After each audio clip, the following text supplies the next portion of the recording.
In June 2026, I finally launched an online fabric shop that I had been dreaming about doing for quite some time. And today we're going to talk all about it. Hi, I'm Tasha, and welcome to Stitching the Dream, where we're finding out if a full time working mom can build a successful sewing business one step at a time. Every month, I'm going to document what's happening, the wins, the mistakes, the numbers, the lessons, as I work towards building a $50,000 year quilting business, or I call it quits. This is episode 1. So, first off, a little bit about me. Hi, I'm Tasha. This is my first episode of this type of content. I have a YouTube channel called Tasha Quilts, where I currently have 4,000 subscribers and an email list of about 1,500 quilters. And this year, I decided it was finally time to kind of step up my business ideas and launch a online shop. So on June 11th, I launched my online shop. I used Shopify. And I did that by launching to my membership first. So I have I would call it a small size, 30 people membership where it's a community. I have a small community and I launched them first. I got a good number of orders because they're the best. And then I opened it up to the public. I did that by sending not so salesy email to my newsletter list and making a couple posts on YouTube. Again, not very salesy. I don't really like selling, okay, which it's kind of ironic as we talk through this. I ended up getting 13 orders. So I think this was a good amount of orders. I was paranoid and stressed out that I would get so many orders I wouldn't be able to keep up. And then I was super scared that I would get no orders. So 13 feels like a good number. I don't know, from time to time, I'm a little bit disappointed because as I'll mention this again later, like a launch sells things, but then like you got to keep getting sales and that's going to be a little bit harder than I originally thought. In my shop, I decided to start off by carrying 2 fabric lines. There's so much to consider when opening a fabric shop. So you have to consider who you're going to wholesale with. You have to look at those minimum orders. You have to look at annual requirements. So some shops have a minimum of a certain dollar threshold and then you're good to go. Like you never have to hit a minimum again. Others you have to have like $500 each order and like $3,000 a year. So when you're trying to like figure out what you're going to stock, you really have to take into consideration, okay, how much money is this going to cost me? Not just right now, but like how much money do I have to spend in the next 12 months to keep these accounts open? What does that look like? What's the selection like? What do I want to sew with? Because if you get stuck with all this fabric and nobody buys it, what are you going to do with it? So I ended up going with Tana Lawn, Liberty of London Tana Lawn fabric. And the reason I did this is I actually had one YouTube video get like 20,000 views, which was huge for me. And this Tana Lawn fabric is very expensive. And a lot of people were talking about how it was like cost prohibitive for them, where they couldn't afford to buy like a variety of these fabrics and they wanted to try them. So that kind of sent me down my mission. So what I ended up doing is buying some Liberty of London fabric and some Art Gallery fabrics to pair with it. And so I have the prints with some solids, and I'm not sure, I don't want to bore you with all the details. I'm happy to talk more about that in another episode if that is something that interests you, so let me know. But I ended up trying to come up with these little kits, or I did, these bundles, I'll call them, so people could get some Liberty fabric, some Art Gallery fabric, and it's, a little entryway into these fabrics to see, like, is this even worth the hype I can get my fingers on and I can try it. So that's kind of where the passion for this project started. And I'm happy on the journey that it's taking me down. Okay, let's talk numbers. So in June, I guess I will start with my business goals are I would love to post 1 video a week and do 1 newsletter a week.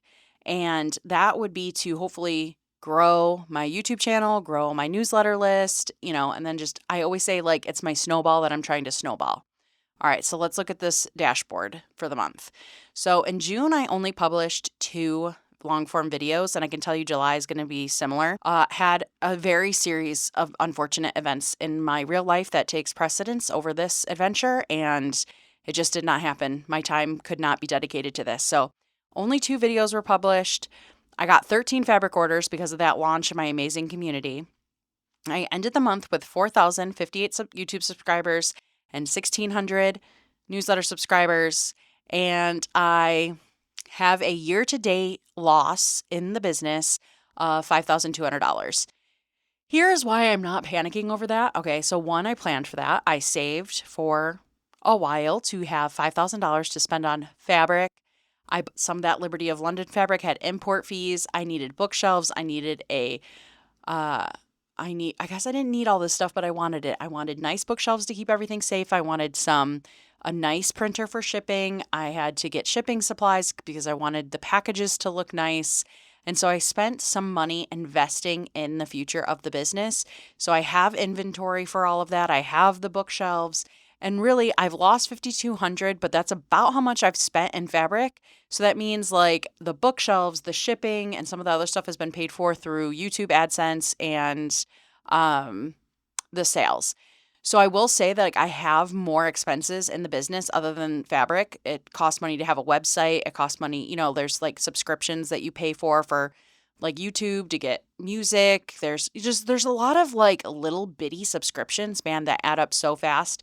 Like I said, I have that membership that I pay over $100 a month to Circle for hosting that membership. So there's lots of expenses in the business. And so a loss of 5,200 right now, knowing I have about $5,200 worth of inventory, maybe a little less right now, I'm okay with that. I knew that my cash was going to be tied up there, but obviously don't love that for myself, right? Would love to see that number get positive someday. That's really what I'm striving for is I would love to see if I could get that number positive by the end of the year, but I'm not sure how that's going to work. I should also at this time say that I am a CPA, so I am a certified public accountant in the state of New York, but I am not your CPA, so nothing in here is financial advice, okay? This is just me trying to figure this out on my own, and I am not coming off as an expert. I do have some education in this, but I have never built a business before. And let me tell you what, reading it in your textbooks 20 years ago and doing it today, quite a bit different. Let's talk about some lessons I learned this month. First, turns out I love packing orders. It was so fun to me. I made these little cards that go in with the fabric. I loved picking out the shipping supplies. I love wrapping them up. It was like I wanted these to be like little presents to the people who were receiving them. I spent a lot of care and time and energy into packing the shipments, hoping that it was a good experience for those, especially those who are touching this Tantalon fabric for the first time that is very expensive. Like I wanted it to feel like a very good experience, a gift for themselves, right? Somebody chose to spend their money with me, and I want to make sure that that feels good because I'm a small business and like that's what I want people to walk away from. So it turns out I love packing orders. Who would have thought? Second, cutting fabric takes a lot longer than I would have thought. I wish I had, even though I only had 13 orders, some of those were fat 16th bundles, so small pieces of fabric, small pieces of many different kinds of fabric. So I wish I had done some prep work and cut fabric ahead of time, but I will say, like, I also think you can get in analysis paralysis and prep, and never launch. So I'm glad I just launched, but as time goes on, I definitely like want to be stocking some of these kits, like cutting them, having them set up and ready to go on the shelf so that when it's time to ship it, it's just shipping and it's not like an hour of cutting for an order. And I did learn the lesson that a fabric launch or a store launch was really exciting and got a lot of traction and people were excited to support me. And I am a very appreciative of every single order I got. But I am realizing that continuing to keep the business alive is going to take marketing. And I'm an accountant. I'm not like marketing is it's a whole different brain muscle. It's a whole different other thing. I want to sell things, but I want to sell them in a nice way where like, here's this thing I'm offering to you at a fair price.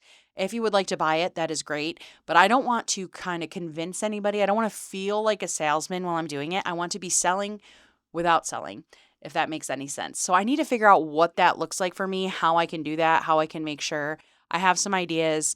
But of course, like one thing about me, if you're just meeting me, I would love to hear your ideas. So please reach out to me. I am at Tasha Quilts everywhere. Leave a comment. Tasha at Tasha Quilts is my email. If you have ideas for me, I would love to hear them. So let's talk about my goals for looking ahead. One, I need to finish a summit presentation in the month of July. I was graciously accepted into a summit for this fall, but the presentation needs to be done now. I'm doing a mini quilt pillow tutorial right here. If you're watching on YouTube, I'm holding up the pillow. And so I'm pretty excited about that. And my next topic or my next goal is getting my Liberty bundles on Etsy. So I've decided I do have an Etsy shop where I sell digital patterns. I have decided I'm going to dabble in putting my physical products on Etsy just because there is such a built-in ecosystem there. And I am going to charge more on Etsy than I am on my website because of fees. There's a lot more fees on Etsy than there is on my Shopify site. I'm not going to list everything on Etsy, but just some things so that hopefully I can get people into my ecosystem. It is a little bit harder because like on Etsy, you can't like automatically get people on your newsletter list. So I really have to be thoughtful and intentional about how this is going to work. But I need to at least get things listed on Etsy to get this ball rolling. So that is my goal. I also need to get back to consistent Tuesday videos and Thursday newsletters. I am filming this on July 15th, which means it is a Wednesday. I have not yet posted a video this month. I'm going to hopefully post one on Tasha Quilts. I'm not talking about this channel or this podcast at all today. And then I will hopefully send my newsletter tomorrow. And then I just need to get back to that Tuesday, Thursday cadence. So that is my biggest goal. If nothing else gets done, Tuesday video, Thursday newsletter. I need to be doing that. And then I have started a mini quilt pattern for people who buy the bundle, and I need to it's almost there. It just needs to get a couple final touches, one little video filmed, and then I'm ready to release that into the world. So those are my July goals. So when I launched the shop, I honestly had no idea if anyone would buy from me. And 13 orders certainly wasn't life-changing, but it is proof that there's potential there. So now that I'm like over this hurdle of launching, it's really, can I build this month over month? That's what I'm going to be working on in July. And I'm going to be back every single month around the 15th of the month to give you an update on how this is going. So stay tuned for episode 2. And if you have any questions on anything that I have talked about in this episode and would like me to dive deeper, I am totally an open book and would love to chat with you. So please subscribe, leave a review on whatever platform you're on, and I will talk to you soon. Take care of yourself because you deserve it. Bye.